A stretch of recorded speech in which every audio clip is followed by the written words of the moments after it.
একাত্তর সংযোগে আরও একবার স্বাগত জানাচ্ছি আপনাদেরকে। আমাদের সঙ্গে আজ কথা বলছেন সজীব ওয়াজেদ জয়। বিরতির আগে আপনি বিএনপির দুর্নীতির কথা বলছিলেন। আওয়ামী লীগের দুর্নীতির অভিযোগ যে ৫-৬টি বড় ব্যাপারে করা হয় সেটি নিয়ে কিছু কথা শুনলাম আপনার কাছে, কিন্তু তার বিপরীতে বিএনপির পূর্ববর্তী সময়ের দুর্নীতি আপনার কাছে কি মনে হয় সেটি এখনো মানুষের মনে আছে? না, সেটি মনে নাই। আর বিএনপি কিন্তু সেই মানুষের যে মনে নেয় এটার উপরেই কিন্তু তারা আশাবাদী আছে। তারা বলছে যে হ্যাঁ, আগে কি হয়েছে সেটা ভুলে যান। তবে দেখেন, তারা তো ক্ষমতায় ছিল আমাদের আগে। এখন ভবিষ্যতে তারা যতই বলুক যে নতুন আকারে করবে, তাদের নেতৃত্বে কিন্তু কোনো পরিবর্তন আসে নাই। যারা ওই আগের দুর্নীতির পেছনে ছিল মূল, তারাই কিন্তু এগিয়ে আছে। এখন আপনি যদি দেখেন যে তাদের গত টার্মে বাংলাদেশ একদম দুর্নীতিতে বিশ্বের চ্যাম্পিয়ন হয়েছিল।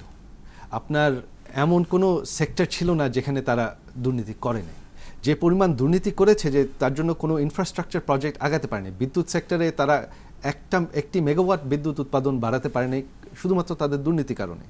আপনার রাস্তাঘাট বলেন, যেখানে বলেন, আপনার তখন বাস্তব কথা হচ্ছে যে হাওয়া ভবন খুলে তখন প্রধানমন্ত্রীর ছেলে নিজেই আপনার এই সিএনজি থেকে চাঁদা যেত ওনার কাছে। আপনার খাম্বা লিমিটেড করে পোল বানিয়ে, তবে বিদ্যুৎ নাই, বিদ্যুতের পাওয়ার প্ল্যান্ট নাই, পোল সারা দেশব্যাপী পোল কিনে সরকারের টাকা পাচার করে ওখানে যেত। এমন কোনো ব্যবসায়ী নাই যারা বলে নাই যে হ্যাঁ, আমাদেরকে হাওয়া ভবনে ডেকে চাঁদা দাবি করা হয় নাই। তার সাথে তো তুলনা করতেই হবে। মানুষ তো ভোট দেবে তুলনা করে দু দলের মধ্যে, বিএনপি আওয়ামী লীগ। আমরা চাই এই তুলনাটা হোক, আসলভাবেই তুলনাটা হোক, যে বিএনপি তো ক্ষমতায় ছিল, তারা কি করেছে, আওয়ামী লীগের 5 বছরে আমরা কি করেছি। এখন বাংলাদেশে একটি ব্যবসায়ী নাই যারা বলতে পারবে। আপনারা তো দেখেছেন, এখানে তো কোনো ভবন খোলা হয় নাই যেখান থেকে চাঁদাবাজি করা হয়েছে। এখান থেকে আমরা যদি দেখি যে এই যে মালয়েশিয়া আমরা শ্রমিক পাঠাচ্ছি, এখানে তো আমরা চাঁদাবাজি আরও বন্ধ করে দিয়েছি। হজের ফ্লাইট যাচ্ছে, এখানে তো আর কোনো চাঁদাবাজি হচ্ছে না, বন্ধ হয়ে গেছে। আপনার বাংলাদেশে আপনি একটি ব্যবসায়ী পাবেন না যে বলবে যে আমার জয়কে চাঁদা দিতে হয়েছে বা জয় ডেকে আমার কাছে।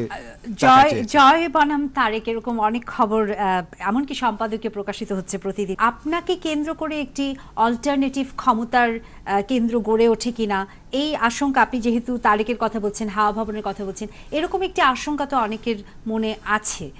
সেই আশঙ্কাটাও কি সত্যি হওয়ার একটা সম্ভাবনা থেকে যায় না? সেটার প্রমাণ তো অলরেডি পেয়ে গেছেন আপনারা। আওয়ামী লীগ তো 4.5 বছর ক্ষমতায় ছিল, তখন কি আমি এরকম কিছু করেছি? আর বিএনপি গত টার্মে কি করেছিল? তারাই তো করেছিল।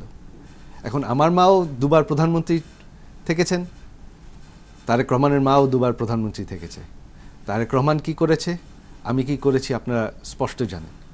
যেটা আমি বারবার বলে এসেছি, আমার পরিবারের আমরা শিক্ষার উপর জোর দিয়েছি। আমাদের দেশের টাকা, দেশের সম্পদ লুটে খাওয়ার কোনো প্রয়োজন নাই, আমরা ভালো আছি।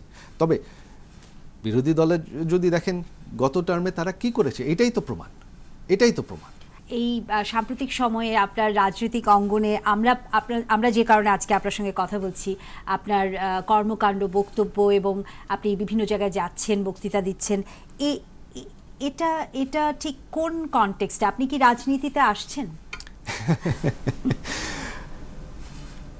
আমরা যে শুরুতেই যেই কথাটা আপনি আমাকে জিজ্ঞেস করলেন প্রচারের, এখন হচ্ছে আমাদের ইলেকশন ক্যাম্পেইন। আমি এসেছি আমার দলকে সহযোগিতা করতে। আমার নিজের পক্ষে যতটুকু সম্ভব, যে পরিমাণ সম্ভব, আমার সেটা করতে হবে। এখন আমি কিন্তু ওই ক্ষমতা বা টাকার দিকে নজর দিয়ে নামি নেই। সেটা যদি করতে হতো আমি তো 4.5 বছর আগেই নামতে পারতাম, আমি করি নাই। আমার উদ্দেশ্য শুধুমাত্র যে এই যে আপনি আমাকে সুযোগ দিচ্ছেন দেশের মানুষকে আমার কথাটা বলার, এই সুযোগটা অনেকে কম পায়। আমার ফেসবুকে এই পর্যন্ত একটি ছবি প্রায় 4-5 লক্ষ মানুষ দেখেছে 2 দিনে। এই সুযোগটাই আপনার এই ফেসবুকের ছবিটা দেখা যাচ্ছে, আশা করি দর্শক দেখতে পাচ্ছেন। আমরা লক্ষ্য করলাম সেদিন আপনি আপনার জন্মদিনের দিন বা তার আগের দিন আপনি ফেসবুক পেজ ওপেন করলেন এবং সেখানে 1000 লাইক দিয়ে বোধহয় শুরু হয়েছিল এবং এখন আপনি যেটা বললেন যে 5-6 লক্ষ হয়ে গেছে। এবং আপনি একটি পারিবারিক আবহের ছবি দিয়েছেন আমাদের বর্তমান প্রধানমন্ত্রী এবং আপনার মা শেখ হাসিনার। তো এই